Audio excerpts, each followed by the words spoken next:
자신은 전능한 하나님이다. 못하는 게 없는 분이다. 그러니까 네가 99세 먹었다고 할지라도, 사라가 할머니라 할지라도, 네가 할아버지라 할지라도 나는 할 수 있다. 그걸 먼저 말씀하셨어요. 천지를 창조하신 능력의 하나님, 뭐 그런갑다. 인간의 능력도 대단하거든요. 제가 20년 전에 알기로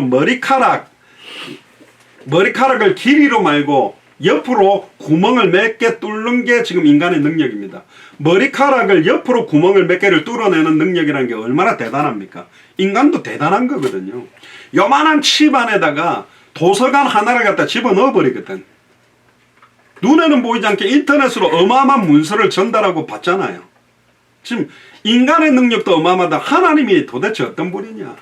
바다의 모래알도 서고 하늘의 별처럼 우리의 머리카락도 세고 모든 것들을 알고 있고 능치 못함이 없는 분이다. 근데 이걸 진짜로 믿는다면 불안하거나 염려하거나 갈등하지 않을 것인데, 그냥 관념적으로 어릴 때부터 너무 많이 들은 거예요. 하나님은 전지전능하시다, 무소부재하시다, 뭐 그런갑다, 아멘. 유일무이하다, 아멘. 그걸 지식으로 넘어가는 거죠. 진짜로 이게 부딪힐 때 달라지는 거죠. 옛날에 그 이야기 한번 했지 않습니까? 오프라 윈프리, 우리로 말하면 아침마당의 이금희 씨처럼 미국 아줌마가 제일 좋아하는 아줌마가 누구냐? 오프라 윈프리거든요.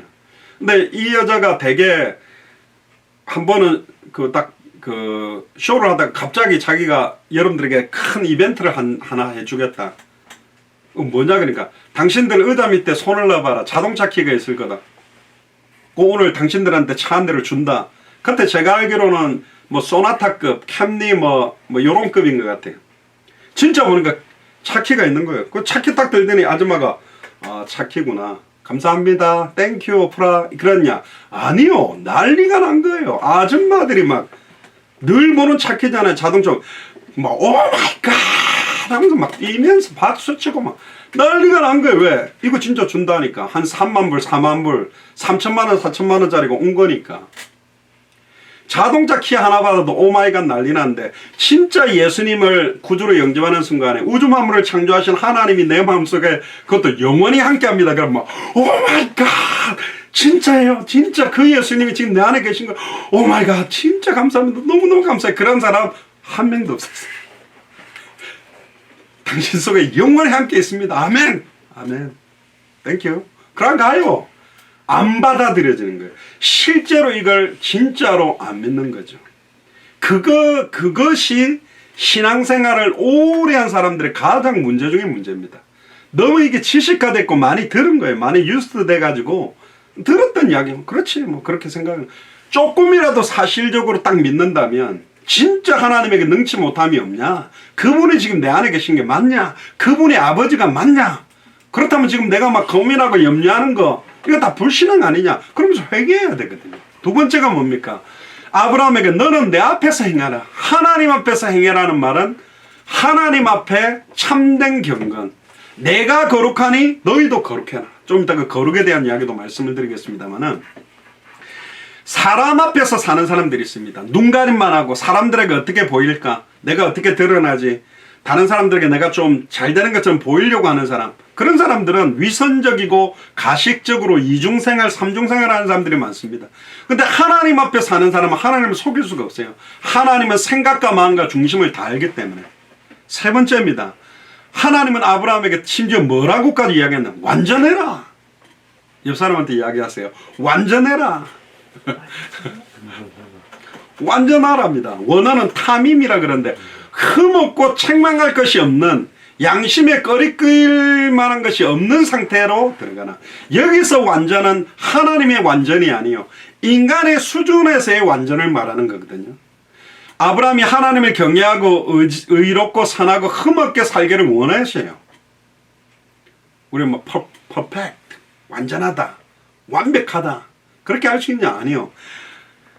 완벽한 사람 없잖아요. 우리 연인들끼리 이렇게 사귀면 내가 너 책임질게, 그냥 기싸대기를 한다 이래서, 네가 어떻게 나를 책임져? 안 돼. 화장실도 대신 못 가고 애도 대신 못 낳아주는데 뭐 인생을 책임져요? 하나님만이 우리 인생을 책임질 수 있거든. 그걸 이제 아브라함을 본격적으로 열국에 전 세계 200개 나라와 2000개가 넘는 미존도 부족 국가의 영적인 아버지가 될 수 있도록 하나님이 이제 본격화하기 위한 시작이 오늘 17장입니다. 2절 4절 보세요. 내가 내 언약을 나와 너 사이에 세우겠다. 너로 심히 번성케 하리니. 아브라함이 엎드린데 하나님이 또 그에게 일러가라사대 내가 너와 내 언약을 세우니 너는 열국의 아버지가 될지라. 지금 자식이 하나도 없어요. 겨우 하갈을 통해 가지고 이스마엘 낳아놨는데 하갈하고 사레하고 싸워가지고 여자 사이에 껴가지고 골치 아파고 시달리는데 또 이스마엘은 아니래. 네 몸에서 날 자 사레를 통해서 태어날 자래. 내가 힘도 없는데 그래도 이스마엘은 나이가 어리고 젊은 여자니까 애를 낳았지. 지금 저 할망구가 어떻게 애를 놓는다고. 그 보니까 지금 우리 이석윤 집사님 연세하고 비슷한 것 같아요. 지금 사레의 나이가 지금 막 우리가 기도했잖아요. 연세도 있으시니까 골다공증도 오고 허리도 아프니까 지금 금요일에 수술하신다는데 지금 이석은 집사님 같은 분한테 애를 놓을 수 있다고 이러니까 이게 무슨 말이야. 막 아브라함 안 믿어주는 거예요. 이게 무슨 하나님이 장난하시나 이런 막 웃고 그러는 겁니다. 본장에 내 언약이라는 말이요. 2절 4절 7절 9절 10절 13절 14절 19절 21절에 9번이나 나옵니다. 우리의 언약이 아니요. 따라해보세요. 우리의 언약이 아니라 하나님의 언약이다. 아멘. 여호와 하나님의 언약이라고 합니다. 내가 일을 행하는 여호와 그걸 지어 성취하는 여호와 내 이름이 여호와다. 나는 스스로 있는 자다. 내가 언약을 세우고 내가 언약을 진행하고 내가 언약을 완성하겠다. 너는 이걸 믿으라는 거예요. 우리 보고 하라는 게 아니에요. 심지어 영원한 언약이라는 말이 7절 11절 19절에 3번이나 나오고요. 그날 언약이라는 말은 13절에 한 번, 도합 13번이 계속 나옵니다. 언약이라는 말은 커버넌트, 히브리어로는 베리트라고 그럽니다. 가르다라는 뜻입니다. 그래서 오늘 할례라는 언약이 뭐냐? 가르다, 자르다. 홍해를 가른 것도 언약입니다. 요단을 가른 것도 언약입니다. 광야에서 40년 동안 반석을 쪼개서 갈라서 생수를 마시게 된 반석이 갈라지는 것도 언약이요. 지성소와 성소를 맡고 있는 휘장 위에서 아래로 찢어버려서 이제는 누구든지 주의 이름 부르면 하나님 만나고 죄에서 해방되고 사탄 권세를 깨뜨리고 승리하도록 중간을 맡고 있는 휘장을 갈라버린 것도 그 가르다라는 말도 베리트, 언약이라는 뜻입니다.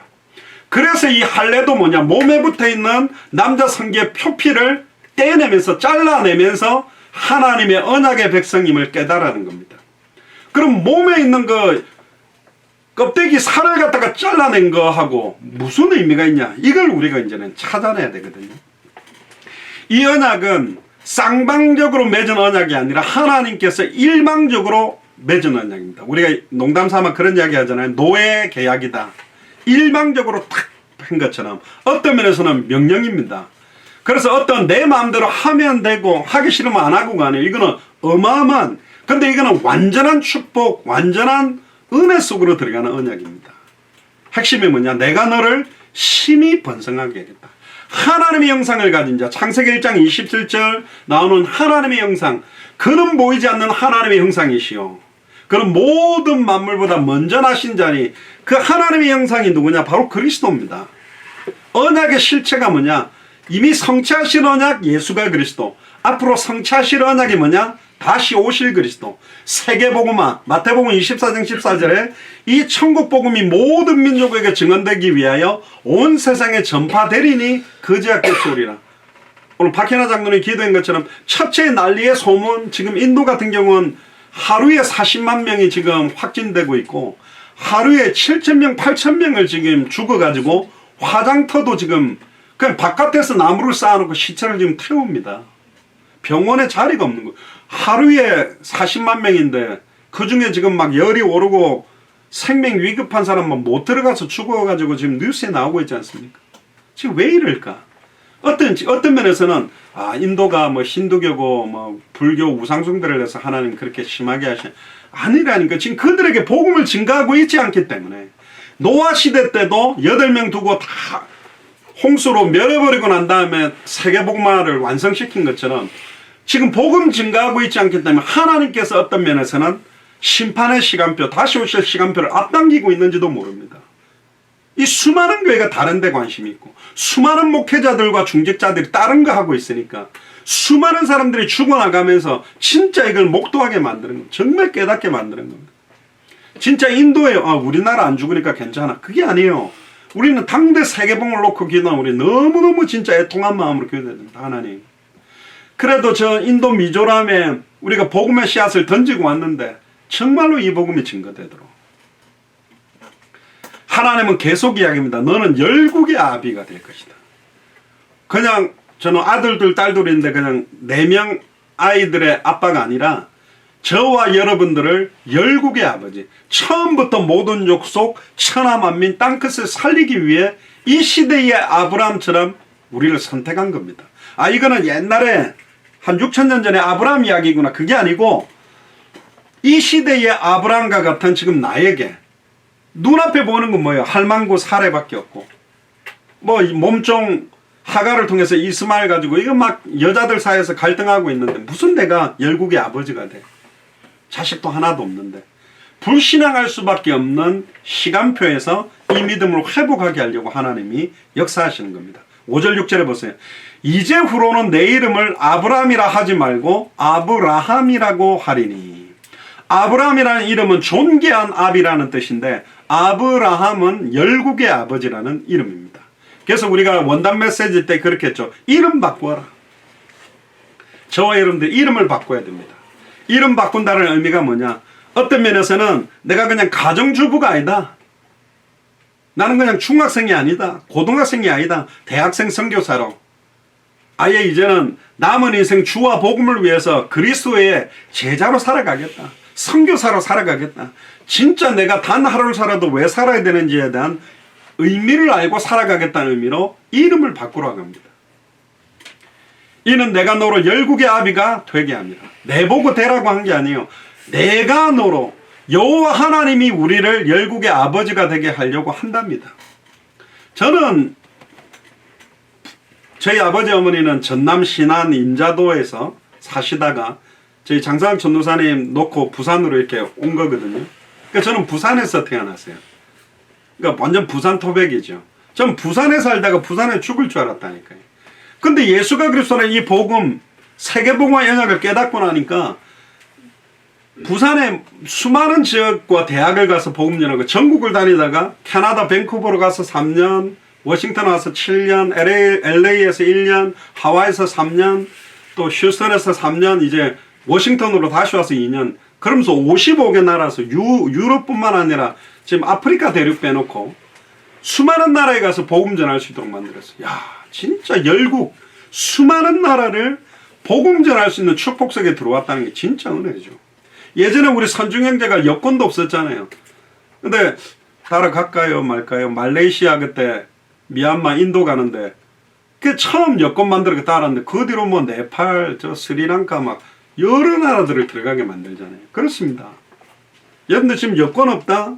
내 인생 여기 살다가 여기서 끝나는 인생? 아닙니다. 그 정도가 아니라 최소한 우리 교회는 어떤 나라라도 가까운 일본이라도 가까운 중국이라도 진짜 그 땅을 밟고 복음 전한 은혜가 여러분들에게 임하게 되기를 주 이름 축복합니다. 네 발바닥으로 밟는 땅을 다 너에게 주었다. 근데 요즘은 코로나 때문에 갈 수가 없으니 감사하게도 200개 나라에서 가장 엘리트들 특히 동남아시아에서 가장 머리 똑똑하고 한국어까지 배운 외국인 근로자가 우리나라에 지금 다 들어와 있다니까. 근데 그들에게 관심이 없어요. 외국 사람 왔는갑다. 마트에서 만나도 백화점에 만나도 관심이 없어. 하나님 왜 그들을 보내주셨습니까? 그러면 우리는 세계공에 관심이 없는 사람이라니까. 이미 몰려와 있어요. 가장 중요한 사람들을 우리에게 보내놨다니까요. 그래서 이름을 바꾸셔야 돼요.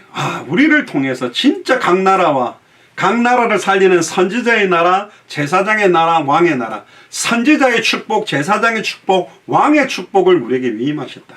믿습니까? 아멘. 7절 8절에 보면 내가 내 언약을 나와 너와 네 대대 후손 사이에 세워 영원한 언약을 삼고 너와 내 후손의 하나님이 되리라. 내가 너와 내 후손에게 너의 우거하는 이 땅 곧 가나안 일경으로 주어 영원한 기업이 되게 하고 나는 그들의 하나님이 되리라. 어떤 한국 사람 그럽니다. 왜 이스라엘이 믿었던 종교를 한국 사람 보고 믿으라고 하냐? 아닙니다. 뒤에도 좀 나올 겁니다만은 하나님이 특별히 수많은 민족 가운데 유대인들을 선택했어요. 강대국 민족을 선택하지 않고 굉장히 연약한 민족을 선택해서 하나님은 시대를 움직여 오셨습니다. 지금도 그 유대인의 잔재가 얼마나 대단하냐. 노벨상 타는 사람들 중에 굉장히 많은 사람들이 유대인이고 이 시대의 강대국 미국을 움직이고 있는 사람들이 유대인. 그 유대인들 가운데서도 뭐 프리메이슨, 일루미나티 계열이 전부 유대인 계열입니다. 어마어마합니다. 유대인들이. 우리가 미국 같은 경우는 전 세계를 움직이는 힘이 어디 있냐. 정치, 사회, 경제, 문화인데 브로드웨이 또 LA의 헐리우드 가보세요. 그 영화 제작사의 모든 사주들 아예 거기 감독들 보면 유명한 사람들이 다 유대인들입니다. 그리고 미국이 무슨 민주당이 되든 공화당이 되든 그들의 정치적인 자금을 대고 있는 모든 경제 힘을 유대인들이 가지고 좌지우지합니다. 그러니까 이스라엘에 대해서 굉장히 호의적으로 하죠.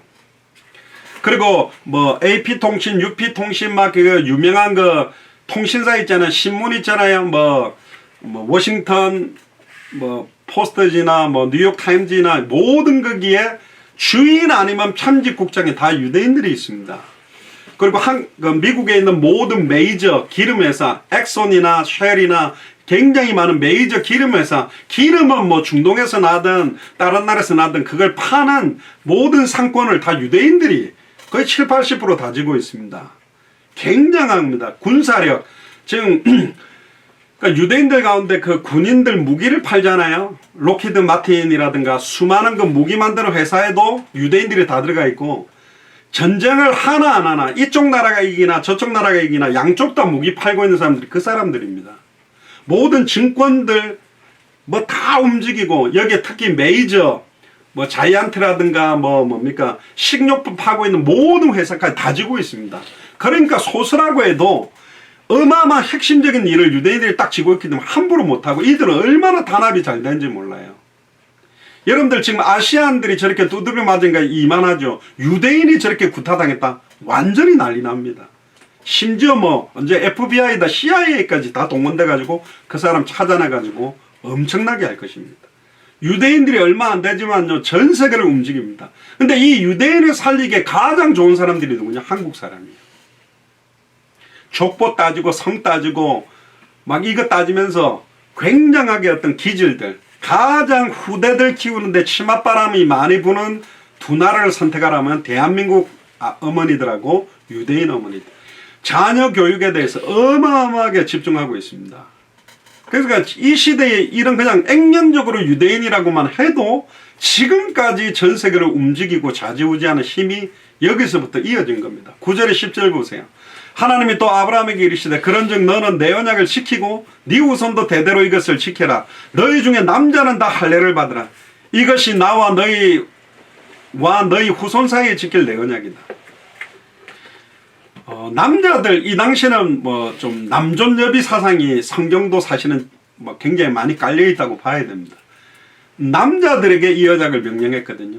그러니까 그 당시에 남자가 그 자손들의 대표적인 역할들을 하고 있었기 때문에 그래서 남자들은 할례를 행한 이후에 하루에 뭐 몇 번씩 소변을 보면서도 반복적으로 자신의 정체성을 알고 그렇지 나는 할례 받은 민족이지 나는 하나님의 자녀지 하나님의 선민이지 그 신분과 권세와 사명을 깨달아라고 몸에다가 새겨준 표시가 바로 할례입니다.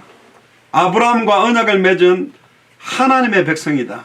특히 하나님께 예배할 수 있는 특권이 할례를 행한 사람들에게만 예배할 수 있는 특권을 줬어요. 그래서 이방인들은 성전에 얼씬도 못하게 했습니다.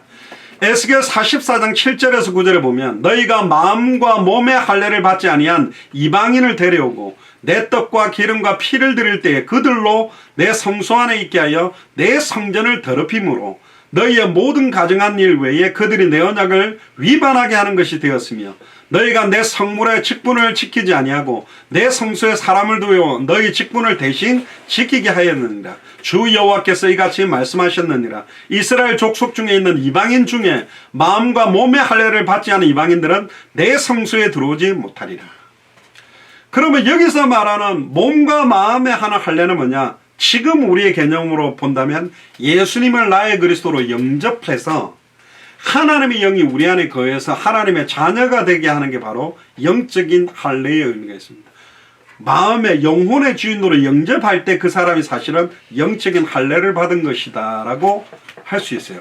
그래서 예수님 당시에도 이 사상이 그대로 존속되었기 때문에 예수님의 옷자락을 잡으려고 했던 가나안 여인이 있죠. 마태복음 15장 21절에서 28절에 보면 예수께서 나가사 두로와 시돈 지방에 들어가시니 가나안 여자 하나가 그 중에 나와서 소리질러 이르되 주 다윗의 자손이여 나를 불쌍히 여기소서 내 딸이 흉악한 귀신에 들렸나이다. 예수는 한 말씀도 대답하지 아니하시니 제자들이 와서 청하여 말하되 그 여자가 우리 뒤에서 소리를 지르오니 그를 보내소서.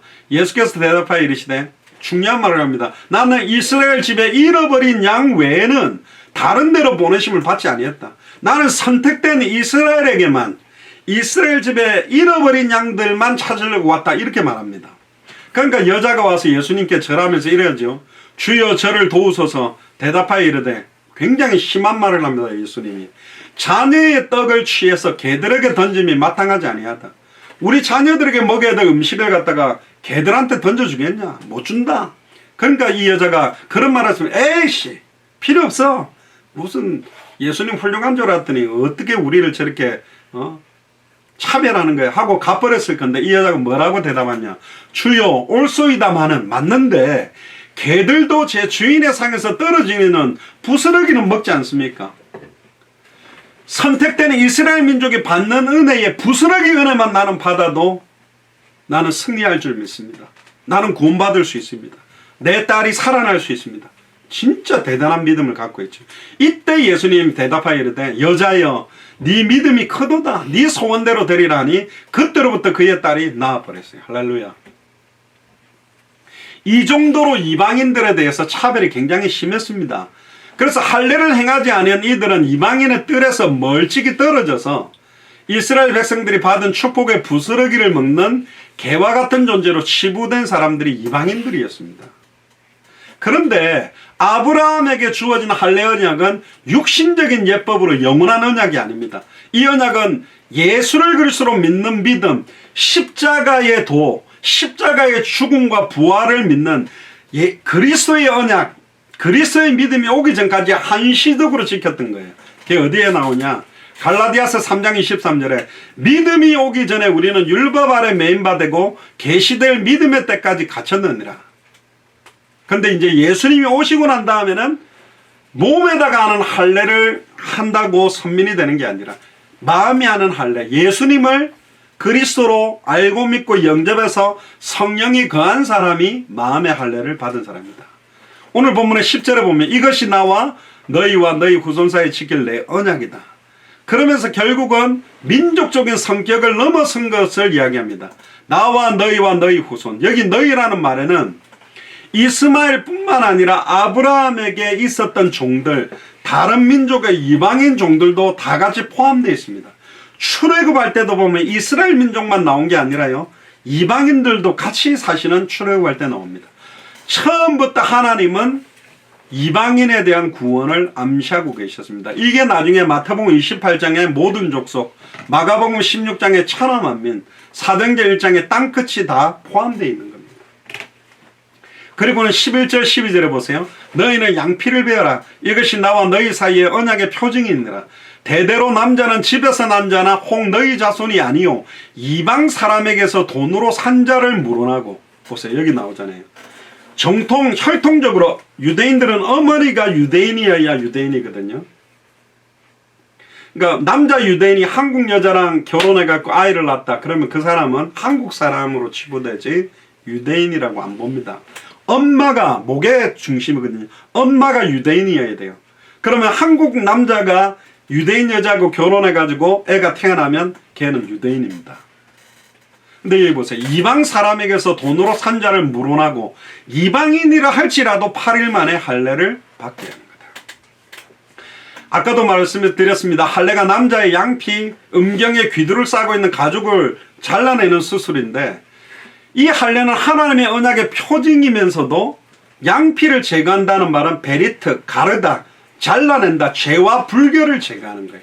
우리의 추악하고 더러운 모든 것들을 잘라내는 거예요. 어떤 사람은 중요한 걸 잃어버리면 내가 팔 하나를 잘라낸 것 같아 막 그런 이야기를 하지 않습니까?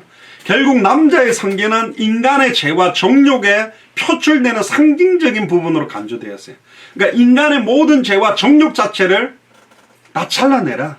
그러면 마음의 할례는 뭐냐? 내 마음에 갖고 있는 악독과 미움과 시기와 질투까지도 다 잘라내버려라.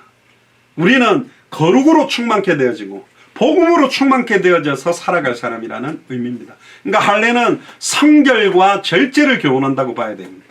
13절에 14절에 보면 너희 집에서 난 자든지 너희 돈으로 산 자든지 할례를 받아야 하리니 이는 내 언약이 너희 살에 있어 영원한 언약이 되게 하리오니. 처음에는 몸에 새겨줬지만 타투처럼 몸에 새겼지만 할례를 받지 아니한 남자 그 양패를 베지 아니한 자는 백성 중에서 끊어지리니 그가 내 언약을 배반하였다. 구약시대 때는 반드시 8일, 의학적으로도 아이가 태어난 지 8일째에 그 표피를 자를 때 피도 가장 적게 나오고 고통이 제일 적다고 이야기를 합니다만은, 그럼 지금 나이 먹은 이방인들이 해야 되냐? 해도 되고 안 해도 되는데 그 몸에 새기는 할례가 이제는 의미가 없어졌다. 15절에 16절에 보세요.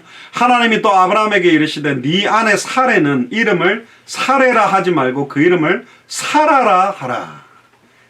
자기 아내의 이름도 바꿔집니다. 이름을 바꿨다는 것 자체가 신분이나 권세가 완전히 바뀐 거죠. 저도 장영학 목사, 장영학 선교사입니다만 제가 군대 가면 예비역, 장영학 중사 그렇거든요. 그럼 신분이나 이름이 그러다면 달라지잖아요. 또 집에 오면 아버지가 되죠. 우리 부모님 앞에는 아들이잖아요. 그러니까 사실은 우리의 이름의 의미가 굉장히 중요하다. 내가 그에게 복을 주어 그로 네게 아들을 낳아주게 하며 내가 그에게 복을 주어 그로 열국의 어미가 되게 하리니 민족의 열왕이 그에게 나리라. 그러니까 사라라는 이름도 어마어마한 축복의 이름입니다. 남자의 대표적인 축복의 이름이 아브라함, 아브라함의 아내의 이름 사라의 이름이 어마어마한 축복의 이름이죠. 이 사라라는 말은 영어로는 프린세스, 공주, 귀부인, 귀중한 여인 이런 의미도 들어있는 겁니다. 그러니까 그 사라를 통해서 민족들과 수많은 왕들이 일어날 거라고 했기 때문에 엄청난 축복의 이름이죠. 얼마나 대단한 이름입니까? 왕들의 어머니가 되는 거니까. 17절에 19절을 보세요. 아브라함이 엎드려 웃으며 심중에 이르되 100세 된 사람이 어찌 자식을 낳을까? 사라는 90세니 어찌 생산하리요? 이석연 집사님보다 4-5살 많은 상태가 그 당시에 사라였습니다. 그러니까 이게 불가능하다 생각한 거죠. 이게 이제 인간적인 인본주의고 육신적이고 상황, 현실, 조건만 바라보고 있는 우리들의 모습인 거거든요. 하나님이 하나님께 구하되 이스마엘이나 하나님 앞에 살기를 원하는, 아이고 그냥 이스마엘을 통해서 축복해 주세요. 그러니까 하나님 가르쳤을 때 아니라 네 안에 사라가 정령이 네게 아들을 낳으리니 너는 그 이름도 정해줍니다. 이삭이라 하라. 내가 그와 내 언약을 세우리니 그의 후손에게 영원한 언약이 되리라. 아브람과 다윗의 자손, 아브람, 이삭, 야곱, 요셉, 모세를 이어왔던 계보를 통해 결국은 아브람 네 씨로 말미암아 오실 자, 누구에 대한 언약이냐? 네 몸에서 날 자, 후사 누구죠? 바로 예수 그리스도에 대한 언약이 이 안에 녹아져 있는 거죠. 그래서 이삭이라는 이름의 뜻이 뭐냐? 그가 웃는다. 그러니까 처음에는 아이고 헛웃음, 무슨 내 아내가 지금 90살인데 어떻게 놓습니까? 라는 웃음이 나중에는 어마어마한 하나님의 그 언약 성취를 보고 기쁨의 웃음으로 바뀌게 되는 의미가 있습니다. 20절에서 21절에 보면 이스마엘에게는 이르라는, 이스마엘에게도 축복합니다. 왜 그렇죠? 아무리 첩에게 태어났다 하더라도 아브라함의 씨이기 때문에 내가 네 말을 들었나니 내가 그에게 복을 주어 생육이 중다하여 그로 크게 번성케 할지라. 그래서 지금 아랍권들이 경제적인 축복도 지금 엄청나게 받고 있는 겁니다. 그가 12방백을 낳으리니 내가 그로 큰 나라가 되게 하려니와 내 언약은 내가 명년 이 기한에 사라가 네게 낳을 이삭과 세우리라. 굉장히 중요한 말을 하지. 그렇지만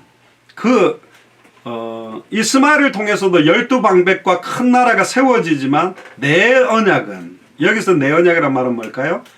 메시아의 언약, 당대 세계복마의 언약은 내가 명년 이 기한에 사라가 내게 낳을 이삭과 세우겠다. 이거 이제 아랍 사람들은 이거 들으면 막 뚜껑 열리는 거죠. 아, 이거는 막 뒤에 편집해갖고 넣은 거다. 항상 하나님의 언약은 장자를 통해서 이어간다. 아무리 하갈이 첩이라 할지라도 첫 장자가 누구냐? 이스마엘이다. 이렇게 주장하는 거고, 저번에 우리 주중에 말씀드린 것처럼 하나님은 모리아 산으로 갈 때 독자 이삭을 바치라 그랬거든요. 하나님은 독자라고 생각하는 거예요. 그러니까 하나님의 계획은 언약 있는 사람과 언약 없는 사람을 선명하게 구분했습니다. 누가 똑똑하고 능력 있고 경제적으로 부유하냐가 아니라 언약 맺은 사람이 핵심인 거예요. 진짜 여러분들에게 예수가 그리스도는 언약이 있다면 여러분들을 사용하실 거고, 정말로 당대 세공의 언약, 모든 족속 천하만민 땅끝이 살아야 될 이유들이 여러분들에게 있다면 여러분을 통해서 그 언약은 반드시 이루십니다. 믿습니까? 22절에 보세요. 하나님이 아브라함과 말씀을 마치시고 그를 떠나 올라가셨더라. 우리 저번에 금요일 날 말씀드렸죠. 하늘에 계신 우리 아버지. 그 하늘이라는 자체는 하나님의 통치와 절대 주권과 구별과, 특히 유대인들은 하늘이라는 것과 하나님을 동일시했고, 새 하늘이 있다 그랬죠. 삼층천. 지금 우리가 보는 우주를 포함한 대기권 안과 밖의 하늘, 그리고는 세상 공중권세를 잡고 있는 사탄 마귀 귀신의 세력들이 덮고 있는 하늘, 그리고는 철저하게 초월되고 구별되고 거룩한 하나님이 계시는, 예수님이 계시는 그 하늘을 구별해 놓은 겁니다. 사도행전 1장 9절 11절에도 보면 구름이 저를 가리워 하늘로 올라가죠. 왜 하늘을 쳐다보느냐? 하늘로 올리우신 이 예수는 하늘로 가심을 본 그대로 오실 것이다. 언제 오시죠? 마태복음 24장 14절에 때와 시기는 모르지만 이 천국 복음이 모든 민족에게 증언되기 위해 온 세상에 전파되면 오겠다. 그래서 초대교회는 사도 요한 빼놓고 전부 다른 나라로 가서 복음 전하다가 다 순교했습니다. 근데 지금은 2021년을 살아가는 주의 종들과 선교사들과 목회자들이 현장에 복음 전하는 게 별로 없어요. 제가 밤 9시 반에 이제 집으로 오고 있었는데요. 자전거를 타고 두 명이 가다가 내려가 걸어가더라고. 누군지 압니까? 몰몬교. 딱 나이가 20대 초반인데, 20대 초반이지만 몰몬교 걔네들 밑에 까만 바지에 와이셔츠 해가지고 마릴 성도 예수 그리스도의 뭐 그거 해가지고 붙이고 다니잖아요.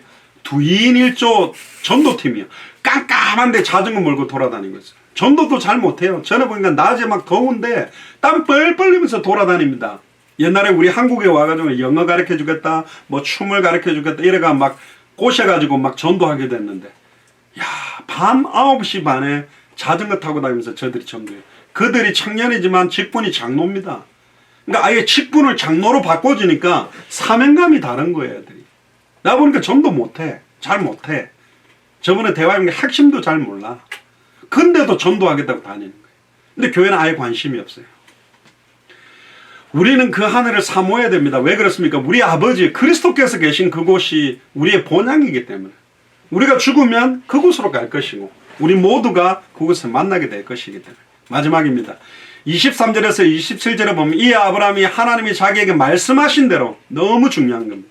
내 생각대로가 아니라 자기에게 말씀하신 대로 이날에 그 아들 이스마엘과 집에 생장한 모든 자와 돈으로 산 모든 자, 곧 아브라함의 집 사람 중 모든 사람을 데려다가 그 양피를 베었으니, 아브라함이 그 양피를 벤 때는 99세였고 그 아들 이스마엘이 그 양피를 벤 때는 13살이었더라. 당일에, 그날에 말씀 딱